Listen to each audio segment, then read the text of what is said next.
All right, so today I'm actually going to talk about kind of a different way to read books to kiddos.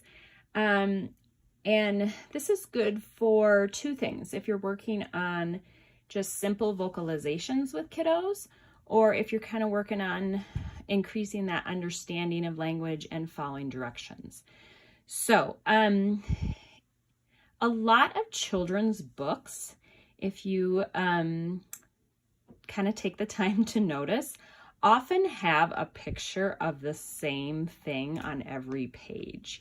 I feel like it was actually my kids that pointed it out to me that I started noticing that, because I think we're so often looking at the words and reading the words in the books. But it's good to pay attention to those pictures too. So I just found a couple of books, but we have a ton of books that will have like a repeating picture. And if they don't have a repeating picture, then you can find something, if the book is about a dog, then every time you see the dog, you're just going to point out the dog.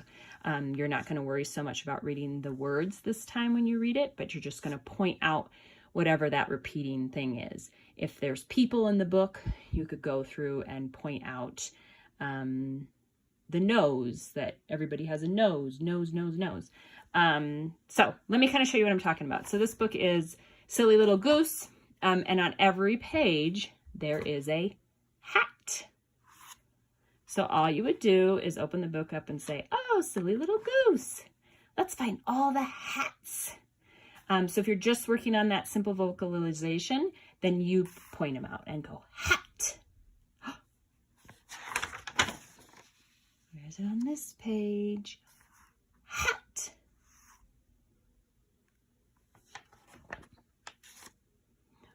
Oh, hat.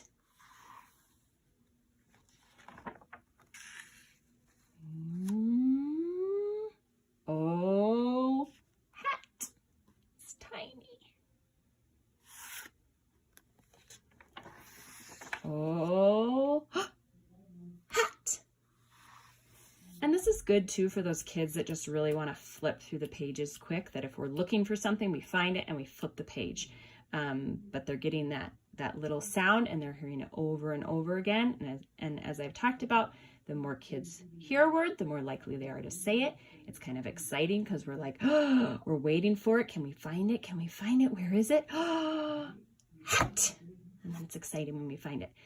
Obviously, if you're kind of working on that vocabulary side of and following directions, you can let the child try to find it.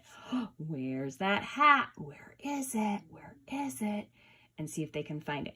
Keep in mind that finding vocabulary in pictures is more difficult than an actual object. So if your kid is still working on finding their shoes, their actual shoes when they're ready to go outside, it's going to be harder to do it in a picture. But if that's if they're doing really good about finding objects, actual real objects that they can hold and touch, then moving on to finding pictures in books is a great next place to go with it.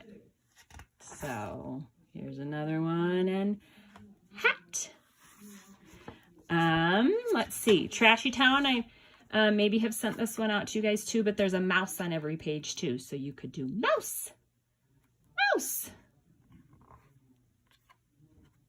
mouse, mouse. Or something even simpler, you could go eek. There's a mouse, eek. Oh, eek, eek.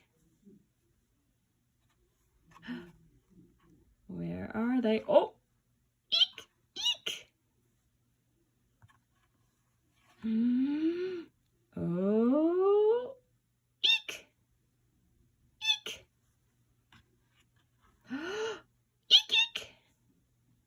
All right, so I hope that gives you a good idea. Like I said, a lot of times children's books already have some repeating picture in it, but if not, like I said, if it's got people in it, then we could go nose,